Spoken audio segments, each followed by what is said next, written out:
Hello, everyone. Welcome to the Compliance Trestle Issue Review. Today is October 2nd. A reminder that this meeting is being recorded and will be shared publicly on our YouTube channel to promote transparency and accountability.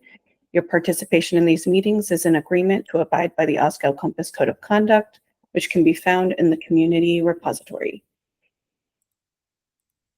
All right. So I just kind of wanted to show you all the agenda that I created for today.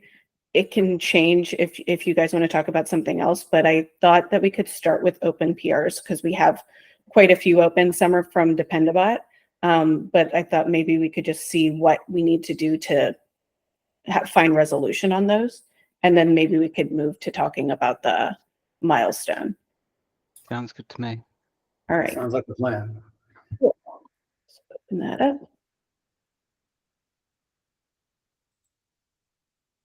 All right. So just to kind of cover the Dependabot PRs all maybe in one topic.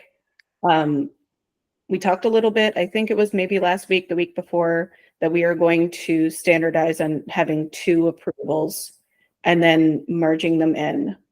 Does that still work for everybody? Sounds good. Okay, cool. Here, I'll just go over the first one here. I know this is already approved. I was waiting to merge it in before, or I wanted to talk about it in this meeting before merging it in, just to see if there was any questions or comments, or if anyone didn't get to see this. I added a really basic blurb about how we handle stale issues, and then just added a workflow to handle stale issues where they would be marked as stale at the 90-day mark and then closed 30 days after that. So I'm just kind of going to pause there for any comments or questions. And if everyone thinks that this is a good way forward to start handling the older issues that we have. I think it makes sense. It's good to me. Looks good to me. You could always open them again if they're closed and you want to reopen. It's not a problem. So. Exactly. Looks good to me, yes. Cool. All right, I think then I can merge that after this meeting and we can move on. Chris, I know this one's in draft, so let me know if you want to skip it. I'll give a bit of an update. It's kind of going to end up being quite a big chunk at once because there's quite a bit of work to do around restructuring the files. And when I'm doing it, it makes sense to do the title blocks. Really, it's for a bit of SEO. So I'll probably find some time over the next week to have something which is good to go. That'll probably take about. It'll probably be about 3 issues at once for the docs one. So I think it's just like minimizing the amount of code that we actually have to run to get the docs to work, putting descriptions in and a few other bits and pieces, which will make it a little bit, hopefully will make a big improvement. So yeah, progress. All right, sounds good.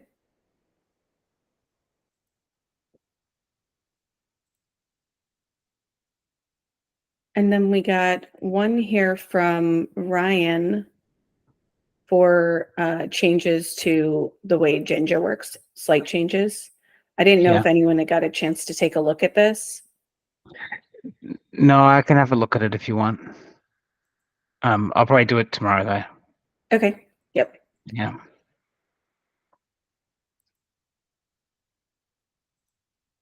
And then we have a new contributor here. Alejandro, I did approve this, but since you handled the last aggregation feature, I just wanted to see if you wanted to take a quick look to make sure it didn't clash with the other change. Right. Yeah. Yep. I did give a first view of the code, but I'll prefer to make another pass. Maybe I'll I think I'll be able to make this second pass today and improve it. All right, sounds good. Cool.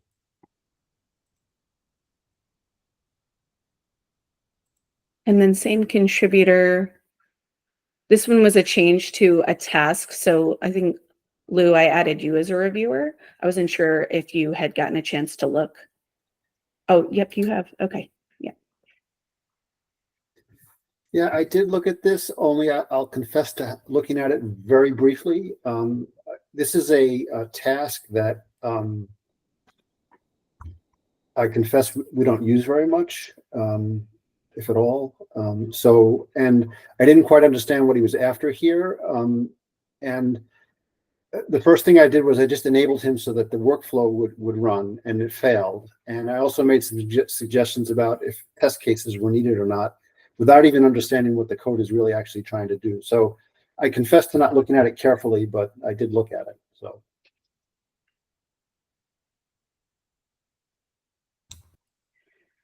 Yeah, no worries. I'm sure hopefully he'll just go back and fix the issues with the pipeline, and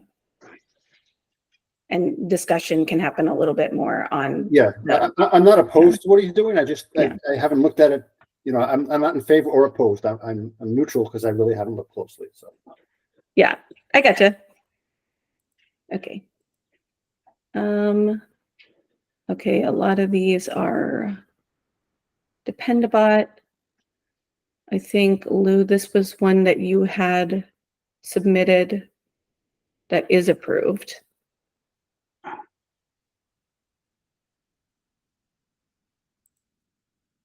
Were I we think waiting on it? It looks like I've only got one approver though, doesn't it? We need one to get a second. add testing policy contributing markdown. Oh, I think this was in response to the badge that we're trying to earn. I added some documentation or something, right? Mm-hmm. Yeah. So if somebody approved it and it's okay to go, we can put it in or not. If somebody else needs to approve, that's fine too. There's no rush for this, but. Okay.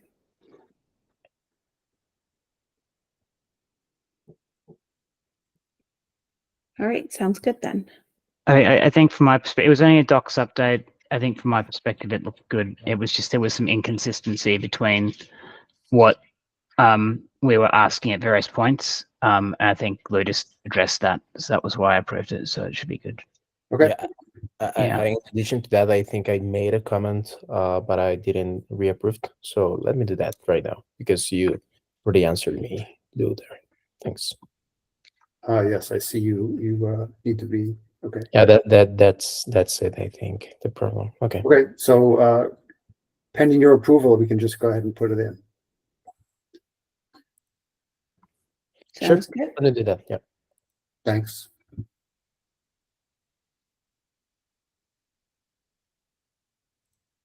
Okay, I think the rest are Dependabot, and then this one we Can I- already know. Can I just ask a question with Dependabot? Dependabot's kind of looks like it's in the mode for someone who's producing a service and wants the latest tool with the least bugs fixes. Because we've put a library as well, I think we've called this out. Do we want to widen and a command line tool, which means people aren't shoving it in a container? Do we want to just turn it on to security update for now, rather than it looks like it's on push latest code mode? Yeah, I think we could do that. Because otherwise it's going to constrain people horribly.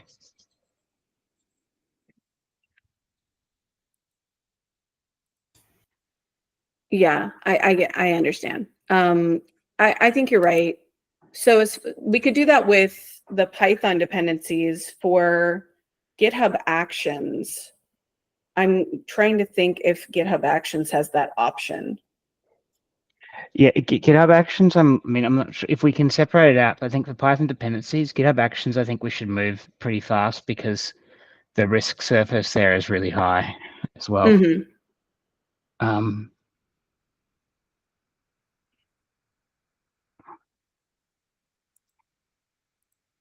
I'm not sure. Do we have to discuss that in a wider group, or what do you think? especially just because it wants to pin versions, and I think that's my issue. Like it says specifically this version. It doesn't say greater than or equal to or. Right, but it only updates pinned ones that are already pinned. It doesn't update, it's not pinning, it updates pinned versions that we've already pinned. That's the Okay. problem. Okay, maybe we need to have a look at ones where we should open the pinning up to be a gate, like above something. Is that maybe that's an issue we should have a look at, because I'm not sure all of them need to be pinned. In data model code generator, I think we basically always pinned it to the latest version because we always wanted the features that they had, but some of the others I'm not sure we need to have them pinned. I'm not sure why some of them were. Well, I know some of them I know were because updating had side effects originally. Mhm. Lou, you've been around for continuously. I'm just Yeah, kind of following. I would say that, at least from my experience, the only time I ever pinned was when I had an issue because going forward was a problem. So we just said, stop here for now. But I would agree that the only killer ones are security issues, and other things are more not as critical. So Okay. Maybe I'll tell you what. Let's maybe accept the ones we have right now, and make that security change, and then maybe we should add one to fuzz some of the versions and see what runs the test suite and what doesn't. Some of these dependencies, because that might actually help. Because it might be that we actually have a range now, because we might have pinned it at the top version originally and not gone greater than X, or so maybe that's the issue we have to have a look at some point in time. Does that make sense? Yep, that Yeah, makes sense to me. Because yeah, I've had I'll- issues downstream where we're pinning to a version upstream, and like I'll discover maybe a vulnerability downstream that I can't fix because it's pinned upstream. So that would be very helpful. Okay, I'll do I'll add an issue and then we can figure out when we can get cycles to do it. Sounds good. Thanks for bringing it up. And then I think we just have one more left. And I believe, Lou, you've already reviewed this in some, like done an initial review, but I didn't know if Mamesh had planned on completing this PR. yeah, I think the problem here, Mamesh was a summer student with us, and he did this, and I reviewed it after he left. And of the two summer students, he is the one who is. My understanding is he may not be as open to contributing post service than the other student. So I had some comments. So the choices are, either close this or, somebody else has to fix what's missing. So I guess maybe that'll be on me to make that decision. Yeah, I didn't like the way he fixed this, is what I'm trying to say. So I remember this was not a very high priority issue. At the time we assigned this to him. As Lou said, it was not completed. I think I might have reviewed it in the past, but it seems that it's not addressing the problem yet. So I aim to close it and reopen it again if needed. Anyone else can take care. Maybe I can. So I was the initial complainer about this Mhm. problem, and I didn't like the way he fixed it. It's not to say that his fix doesn't work. I just didn't like what he did. So Mhm. it's not the way I would have fixed it. Okay. Yeah, quite honestly, I'll need to review this because I don't remember what he did. But yeah, I guess it's on us to decide if we close it and then reopen it, or if we redo what he's doing there. What do you think, Lou? is the best. Again, this is not a critical issue. It's just an annoying one. So Right. I'm hard pressed to say what to do. I'm not going to run off and fix this today or tomorrow or anytime soon. But Yeah. Any other maybe put it framework? on the backlog or something or some Yeah. other place. That'll be good. That's what. If anyone else has any complaints, Yeah. I think we can just get it back to backlog. Okay, I can mark the issue that way. Okay.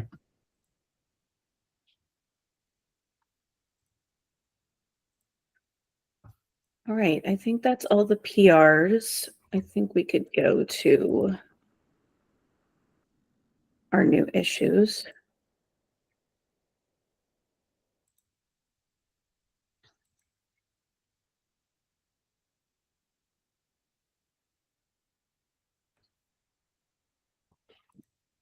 So I think some of these should probably be moved from the new status that are labeled.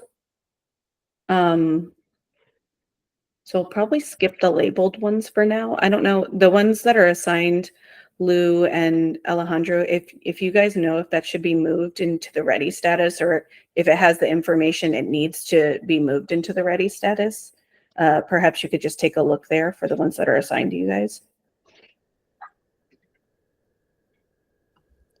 Yeah, mine is not ready yet. Definitely. Okay. Should we take a look there? Is it something you want to discuss?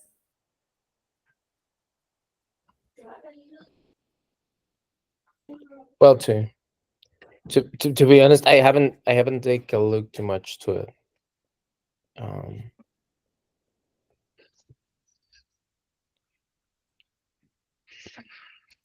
Yep, no worries. I think So this one. I can talk about all three of the ones that are. So 4 and 5.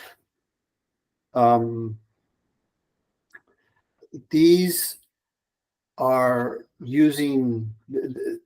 So this is the mapping collection problem, and so these are. I need these to be around today. These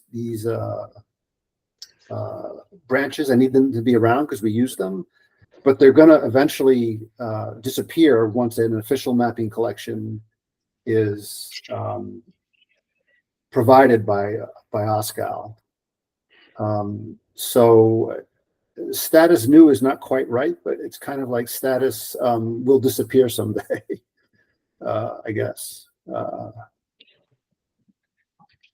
Because as it stands, it's never going to make into Trestle because it's old and stuck in a draft version of the mapping collection.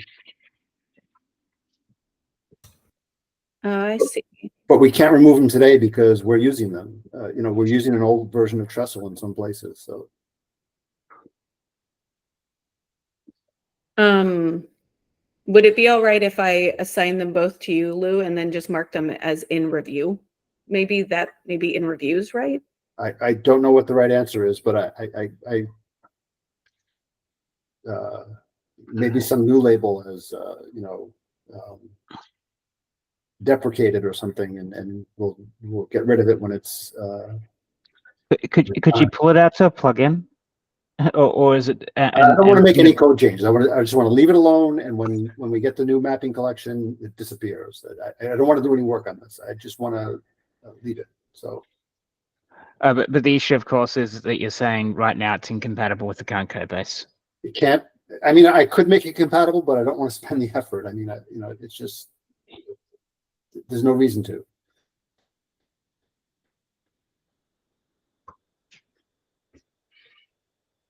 So it's a dead end branch, but it can't go away yet.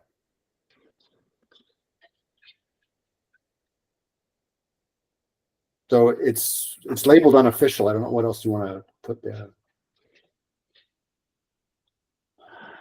Well, I mean, it's not a. I mean, I don't know what. Maybe just put it. Do we have a blocked label?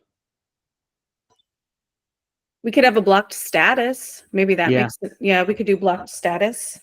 That's kind of what it is, isn't it? Yeah, sorry, block status is what I meant. Yeah. Yeah. Okay. I'm good with that. Whatever you want to call it is fine by me.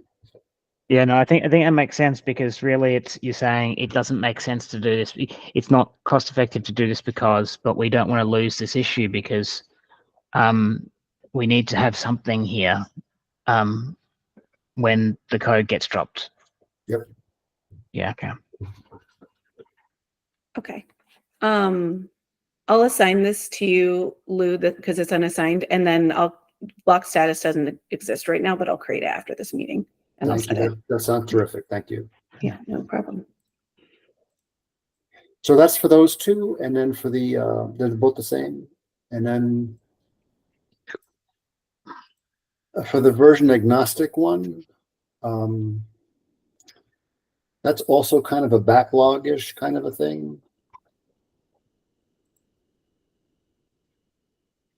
Wait, I'm sorry, version agnostic. Number two, Number two, okay.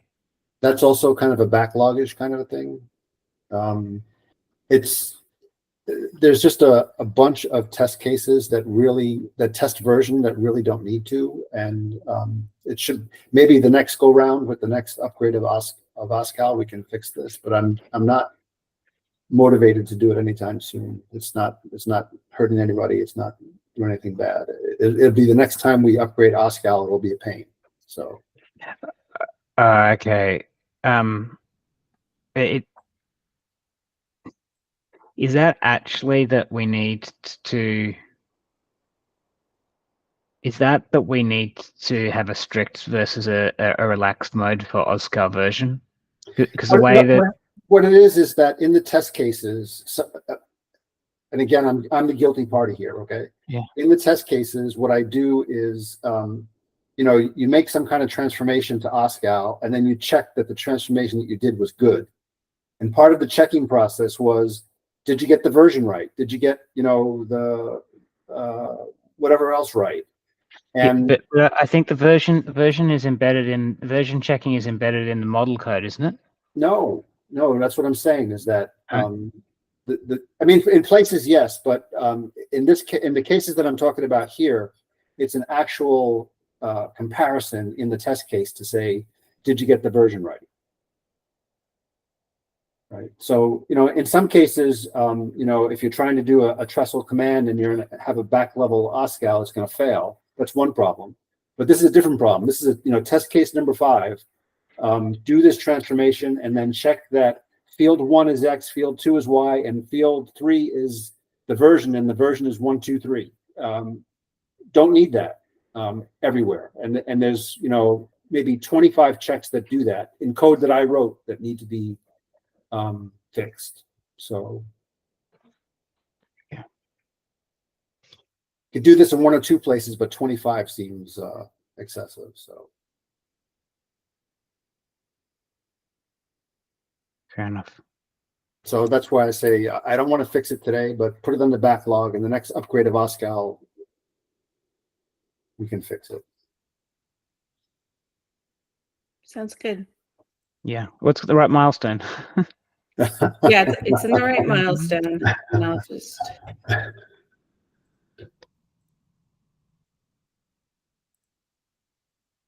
All right. Then we have this one.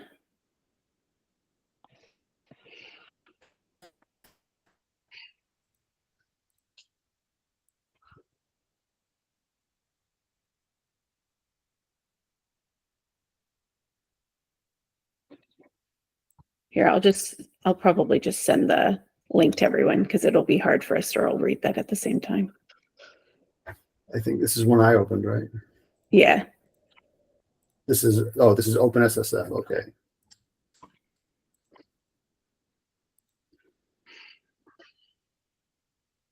So it's essentially we have to change the release notes. Is that the gist here? I don't remember. Oh, okay. No worries. I'm sorry. Yeah. The release notes must identify criteria must be marked.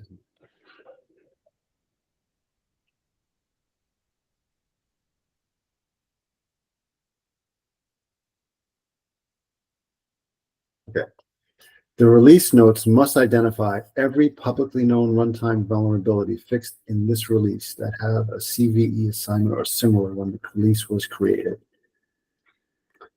I think we talked about this, or I talked about this with VCAS or something.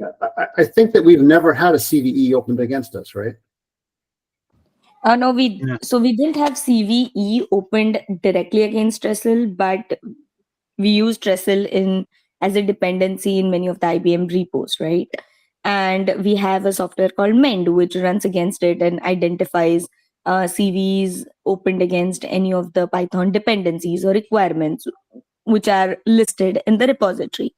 So whenever a CVE is reported against any of the libraries which Python uses, I do open an issue or ask Alejandro to open an issue in Trestle, and it is fixed.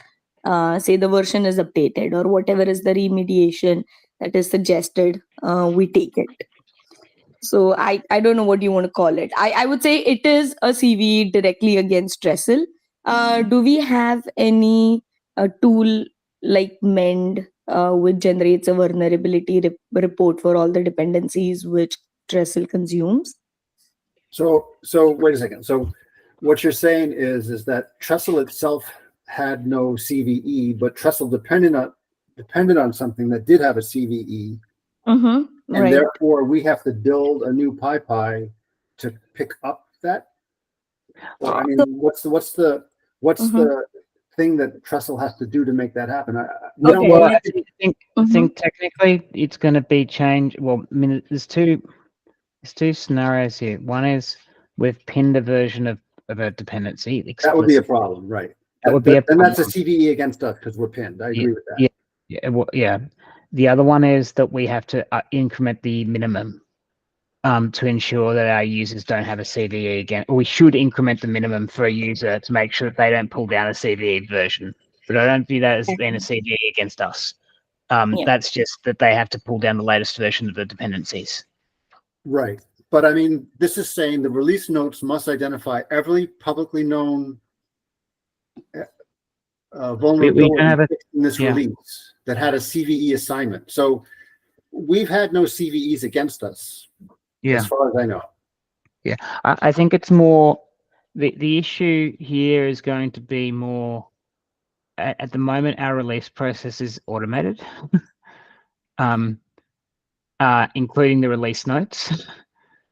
We need to figure out a way of injecting that information into the life cycle as well. I would agree that if we do have a CVE, then we do have to have this. We have to satisfy this, right? So, yes. Yeah. So the reporting process is through GitHub. So what we would do, I would think, is if a user had done the private vulnerability reporting through GitHub, we would enter in a security alert. And then maybe that's the place where we can automate, is hitting the API. And if the security alert contains specific information, maybe we can pull it into the release notes. But yeah. Let's do you want me to I can while we keep on going, I can write that into the issue notes. yeah. Yeah, that'd be great. Yeah. So I don't think that I can say that we satisfied this until we have something in place that makes this happen. So I have to check whether we can edit our release notes. We could just do it as process for now and then fix it and then close it and then if we have a manual process in place, that would be fine, I think. But we have to have a process, right? So okay, I'll say today our release process. I'm happy to have a look at this one at some stage because I was going to look at the CI/CD tooling after I've done the docs, but it's probably a couple of weeks away. okay. Yeah. Sounds good. I'm happy to assign this to Chris. No problem.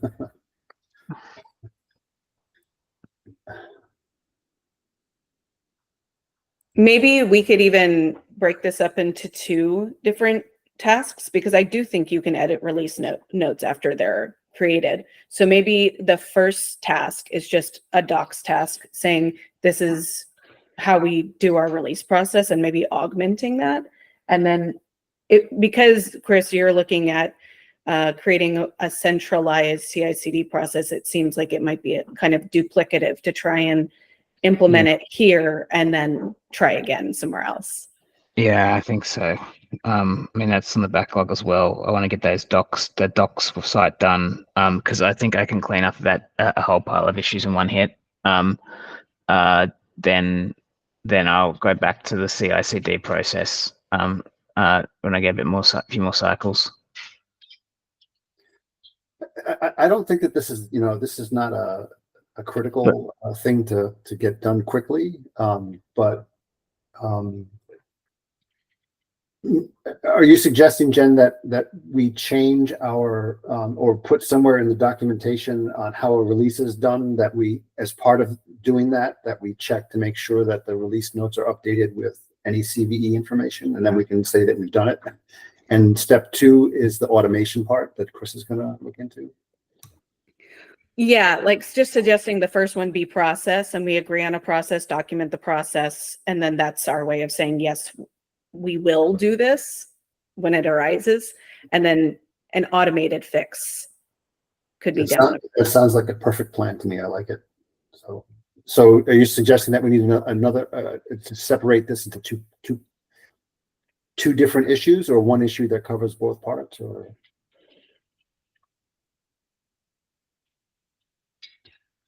I've just said I'm just putting in the notes to be created as a separate. I made the automated fix a separate issue in the comments, so we just got to create the automation issue.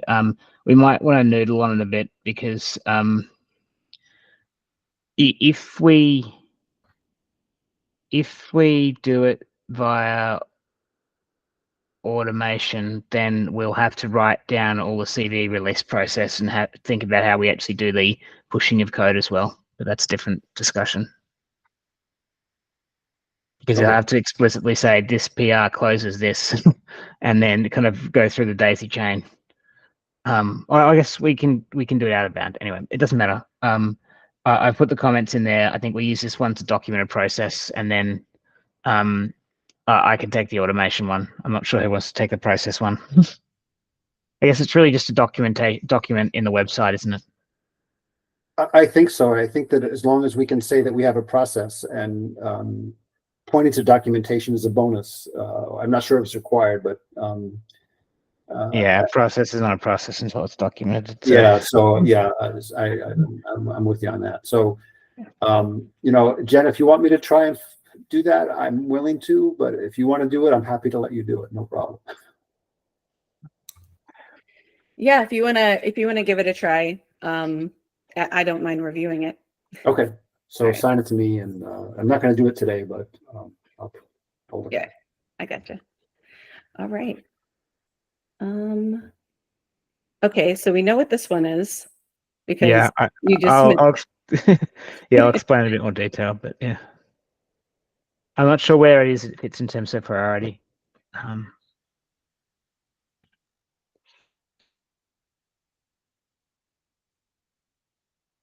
The only question I had for this one is, where's our source of CVE information? Or are you just going to depend on Dependabot to do that?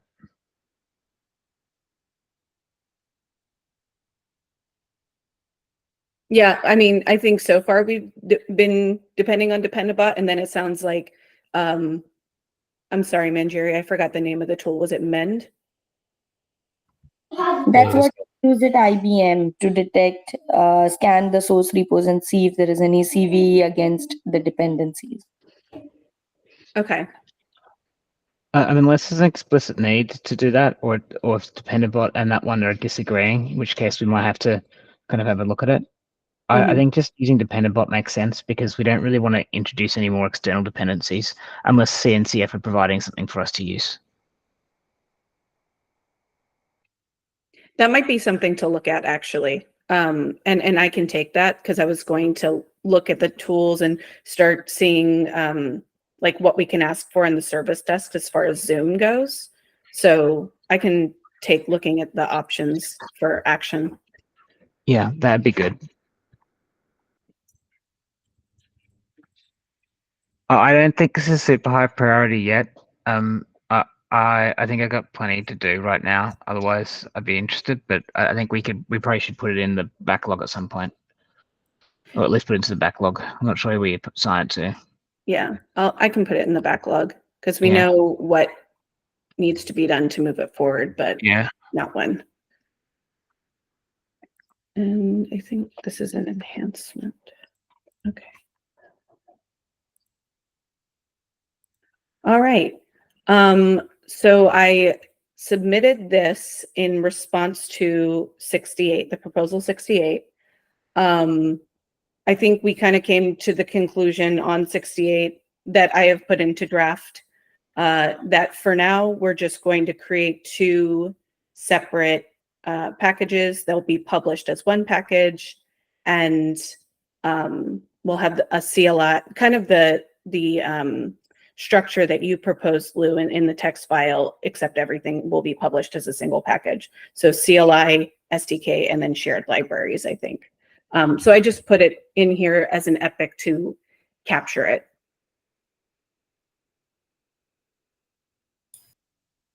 Yeah, that sounds good to me. I did have a offline discussion with Vikas, and he, I had initially thought that publishing multiple packages from a single repo was a good idea, and he talked me out of it, saying that he thought that was a bad idea. So I'm in. One package is great, and if we are going to actually do a physical separation, then I'm in favor of the original proposal, which says two separate repos for two separate packages. If we get there, so yes, I think this is a good start, and then we get to phase 2. That's where we go to. So Yeah. Okay, so let me just replay that. The restructuring is still going to happen, irrespective. I think what you're saying is when we separate out the pip package, like the packages which you would put onto PyPy, you think it makes sense to have them in two separate repos. yes, what I heard Jen say is that currently we're gonna separate into two separate parts, but we're gonna publish just one package to PyPy. And that's to me, that's a good way to start. And then if we actually decide that we need two packages, that we actually should separate into two repos, one for each package. And that's because Vikas claimed that changing the automations for publication to PyPy in the pipelines would be ill-advised. So. Yeah, I think that makes sense.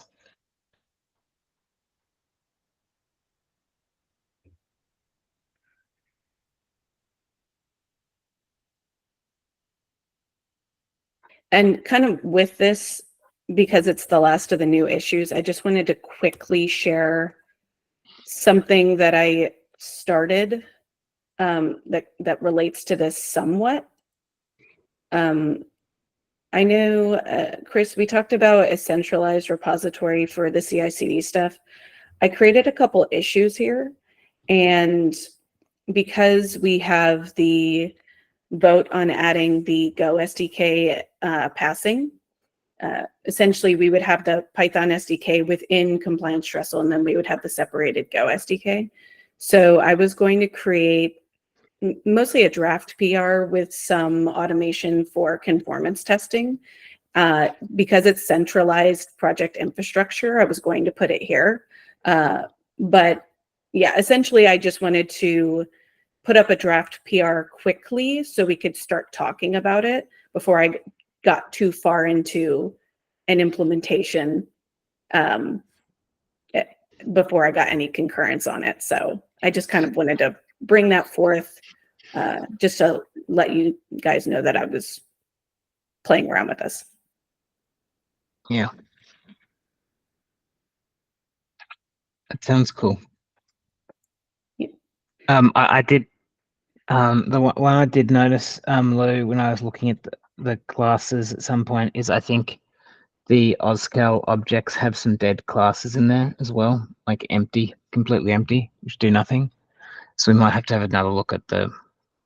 I'm not sure why, but we can do that when we start going through the behavior of the classes in the Python classes. I think when we get the SDK done, because I think that will get us to the point where we can start to say, okay, what looks not quite right, and what do we really want to commit to with the SDK? Mm-hmm. Yeah, I'm sure that there's plenty of opportunity for cleanup operations. Yeah, I know that you're under a bit of pressure to get the last release out, so that's why I'm like, yeah, I saw it. I was like, I'm not going to raise it straight away because it's not hurting anyone. It's just Right. 3 lines of Python which no one ever uses or calls. Right. But I Well, mean, actually, technically, the only thing which actually calls it is the unit test, which does it based on Python classes. Yeah, but I mean, it will behoove us to clean stuff up because people will start using stuff that we don't want them to use, and that'd be bad. So. Yeah.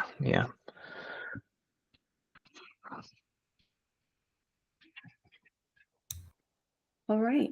Are you guys ready to move on to talk about the milestone a little bit with the last 15 minutes?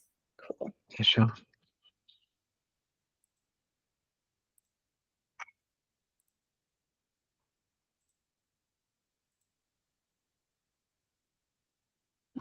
Milestone.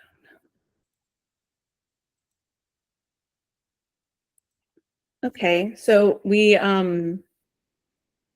haven't had any feature ads with this milestone. So I was going to propose here that we just cut a release to release the bug fixes that we've added here, because I think that there's at least a few of those. And then we could plan to add some features in 3.5.0 and then just release that next month. So I just wanted to kind of put that proposal out there and see what you guys thought.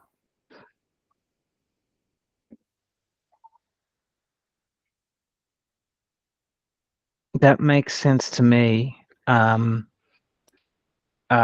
mean, the closest one for a feature looks like that load Ginger extensions, but it's a couple hundred lines of code, so it's going to take me a bit of time to review and go back and forth through that process. So I think I would assume we'd do that for 3.5.0 next month.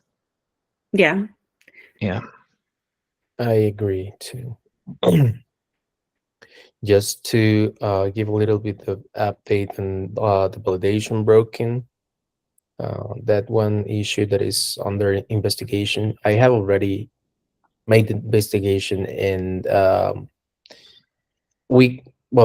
presented to Vikas as well, and we concluded it is not an issue. It is just documentation that needs improvement. Just for you to be aware, Jen. So yeah, it's not even a bug fix for that one. Okay. Oh, great. So I think maybe then, Alejandro, you were going to look at the one bug fix here. Where was it? Here. So maybe if this is good to go, we could approve this, get it into develop, then release. Okay. And then like Chris said, we can move the other PRs that are pending into 3.5.0. Okay. Yeah. Do we want to get all of the dependencies merged in first as well? Yeah, you're right. Yeah. We should do that as well. Yeah. Some of them are clear winners, like the developer dependencies. I mean, they're always automatically rebuilt. Those ones are easy to move, and I think the same for the GitHub Actions. Those can all kind of get bumped in as well. I think they're all approved as well anyway. Yeah, I believe so. I went through and approved a few yesterday, so I think we could merge those. Yeah. I mean, the other one I wanted to kind of ask is, so it always is a bit of a funny one. What protocol are we using for merging? Because we don't have automated merging right at the moment. Like a bot for automated merges. So are we just expecting as soon as there is two, someone merges, or is there, it doesn't matter who, or what's the deal? I would say the Otherwise, easiest. sometimes people get reluctant. It seems like sometimes people get reluctant. Otherwise, I'll just start sitting there smashing them as soon as they've got two approvers, because I'll just want to get the stuff merged as soon as I can. I mean, it's just a bit of a question. Yeah, process wise, I think it makes sense for like if we're requiring two approvals specifically on dependent, the second approval, the person who does the second approval should just merge. Maybe Okay, that from a sounds good. process perspective, it makes sense. Yeah. Do we want to add a merge bot to the backlog? I would love a merge bot in the backlog, and specifically because we have a process where it's typically the PR author who merges, and now that we're getting contributions from other people who don't have right access, the process is kind of awkward, and so I would, if a merge bot that would was kind of the that was exactly the thought that I kind of had, is like kind of coming in, having not contributed a lot, I wasn't sure what people were doing. I noticed things were sitting there, so I think adding a merge bot would be a really good idea. Yeah, I agree on that as well. So would the merge bot check to see that it didn't an epic somewhere or something that's scheduled before it actually does the merge, or would it just merge because it's has two approvals? I think it would merge because it has two approvals, and if all the tests pass, or all the tests pass. Then if it found that it wasn't in the epic, they would put it in there. Well, I mean, the epic, it's not going to matter too much. It's going to end up just, if you're talking about the release process, the release notes will still get automatically generated. Ah, okay, that's fine. Yeah. I think the thing here is it might encourage people like us to use draft mode more for some of the PRs, which are not quite ready. Because if you don't want it to go in, you label as a draft so it doesn't get merged. Right. Okay, sounds good. With that, should we implement a code owners process? Is there any specific like maintainer to look at specific pieces of the code? Sorry, Amanda, sound like you Yeah, had your... I was just about to say that, Jen, and sorry I interrupted. I think we spoke at the same time. Anytime we talk about automatic merges, that scares me somehow. So there are two ways to deal with it, at least that I know of. One, we have code owners, which enforce and review from one of the core committee, core owners, core contributors. And second would be to have a maintainer rule defined, who would take a look at PRs with approvals and determine that, okay, it has one approval. The moment it gets the second approval, it's ready for merge. But I don't know if if you want to take this additional add-on of a maintainer rule, because then we'll also have to define a process with it, how to rotate. Like one person can't be the maintainer forever, right? I would go the code owners route, where we have code owners, and even in code owners file, we can divide and conquer. For if certain files under doc are changed, I can be a code owner. If certain files under core are changed, we can have somebody else as the code owner. So we can also configure code owners in such a way that not one person or one reviewer is not every time assigned. Should we also... Oh, sorry, go ahead, Chris. I'm not sure what the approval criteria is now. I think it's members can approve. Anyone with right access to the repository can approve. And then it requires only one approval. And I'm thinking if we do automated merging, we should require two. I think requiring two absolutely makes sense. And I'm not sure if you want to tier it or not. I can't remember how big the right community is, and whether it justifies. Like if you have 2 from the right community, which is obviously a subset, I'm not sure whether we need to do code owners yet. But maybe when we have the SDK, it would make a lot more sense because you have to be a bit more aware of breaking changes as well to be a bit tighter there. But yeah, I'm just like that balance of how much do we do. 2 approvers from a small community seems to be, quite a bit right now.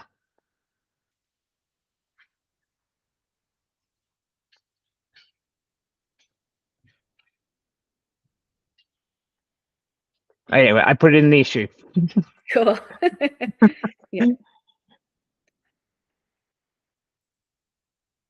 All right, and then we have 5 minutes left, and I was going to just go to the last topic, which was the roadmap.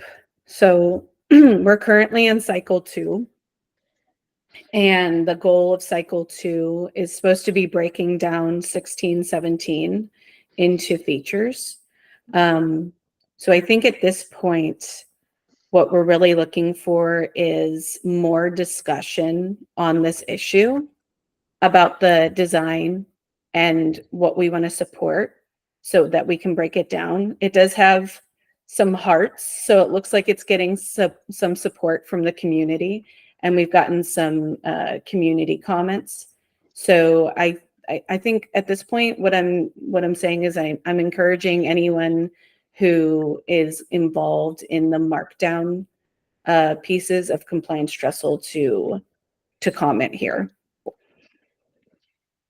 so we can start breaking it down into issues.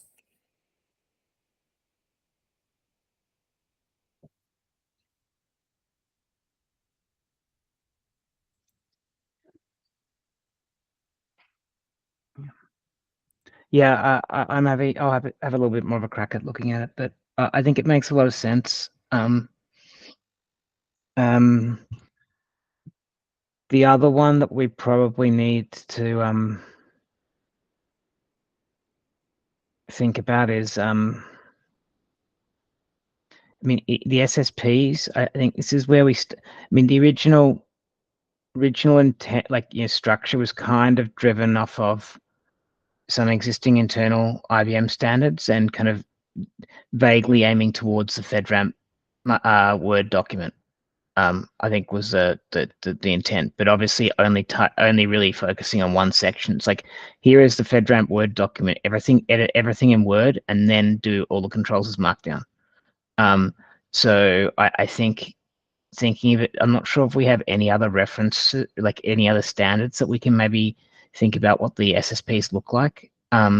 Jen, not sure if there's any which come to mind from your work. Outside of FedRAMP, well, basically away from NIST 853 is the thing I'm thinking about. So we can maybe have a look at what might apply globally. Yeah, I was thinking like maybe like CIS or looking at PCI DSS or something like that. PCI DSS makes a lot of sense. ISO, of course, has the problem that the material's licensed.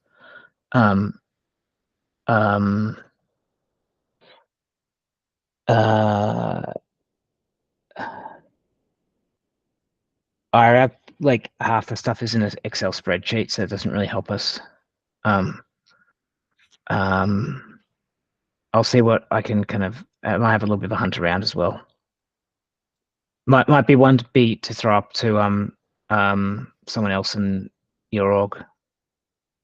Yeah, and I do have like eyes on that and people commenting. There's a few people from our team looking at this as well.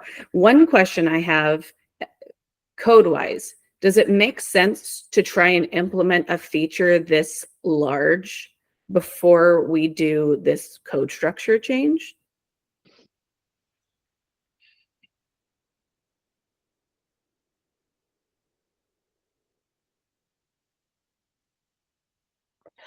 I don't know if the Markdown code, like most of this Markdown code, is actually going to go into the SDK to start with. Yeah.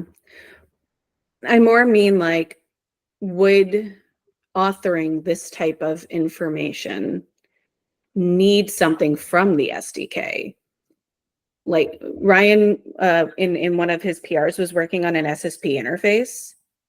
So I was thinking, like, would it be helpful if we're going to just be pulling information, manipulating information in the SSP this much?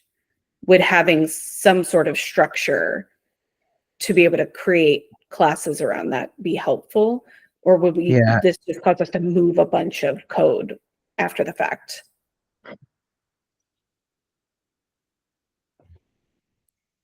I think my thoughts on the SDK initially is that we should probably start with the minimum viable SDK, because effectively we're drawing a line in the sand and committing to it, and then move code progressively over time if we need to.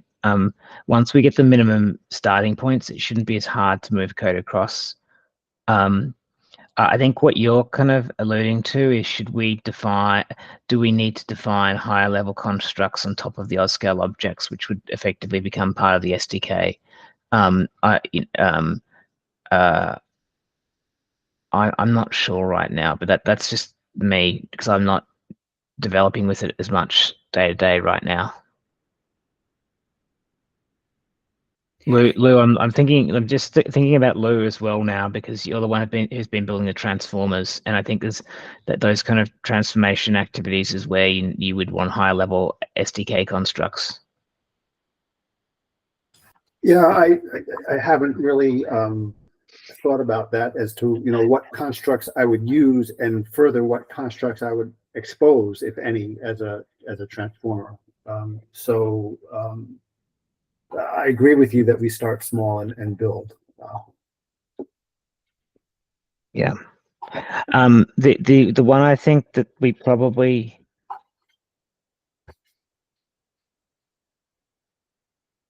I think the piece of this which could come in, I think the answer is I'm not sure.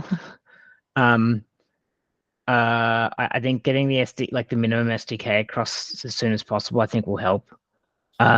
Because then we can assess everything on a clear criteria. That much I definitely agree with. So we've kind of said we want to do the SDK. Now we should probably actually do it a little bit more as well. So it sounds like we should assign that epic, the SDK epic, to this cycle, to at least break it down so we know and it can agree on what should go in this initial SDK. Mm-hmm. And then maybe try to work these at the same time, if that's possible. Yeah, I think we could probably, if we did I think we could probably start breaking some of this down. By the looks of it. But I think we'd probably want to have a look at but maybe we should break both of them down and then start on the SDK first. Yeah, I definitely agree with that. And the goal of the cycle being, we're just breaking them down. We're not doing implementation. So I think that sounds good. But we're a minute over. So I think we've hit everything. I think this was a really good discussion. So thank you everyone for joining, and have a good rest of your day or evening. Thank you. Thanks. See you next time. Yeah. Thank you very much. Yeah, bye.